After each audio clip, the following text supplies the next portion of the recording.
There was something unsettling about Robert Blake when he sat across from Johnny Carson. Long before his name became connected to one of Hollywood's most notorious murder cases, Blake was already a complicated figure, funny, intense, unpredictable, and almost painfully honest. On The Tonight Show, he sometimes seemed less like a polished celebrity and more like a man who had spent his entire life fighting against the image people created for him. And watching those old interviews today, one question becomes difficult to ignore. Was Blake telling us who he really was all along? Blake had been performing since childhood, growing up in an industry that demanded toughness before he was old enough to understand what fame meant. He eventually transformed himself from child actor into a respected dramatic performer, earning acclaim for In Cold Blood and later becoming a television star through Beretta. But success never seemed to make him comfortable. If anything, it appeared to make him more restless. That tension became especially visible with Johnny Carson. Blake returned to The Tonight Show repeatedly, and his conversations were rarely simple promotional appearances.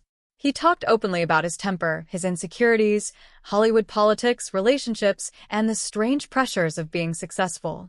In one appearance, he even discussed how he could sabotage his own career because he struggled with handling success. And honestly, that may be what makes these interviews so fascinating today. Blake wasn't presenting himself as the perfect Hollywood star. He often sounded irritated, vulnerable, stubborn, and completely unwilling to pretend otherwise. In another appearance, he spoke about childhood bullying and how experiences from youth can quietly shape adult behavior. Carson even reflected on how deeply those early experiences can remain buried inside a person. Then came the years that changed everything.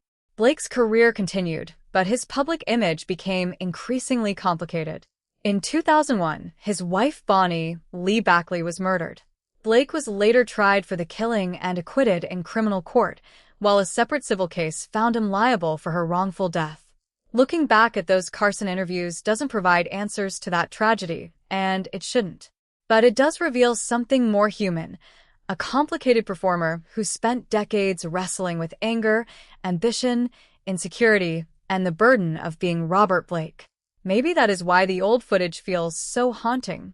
Before the headlines, before the courtroom, before the mystery, there was simply a man sitting beneath studio lights, talking to Johnny Carson.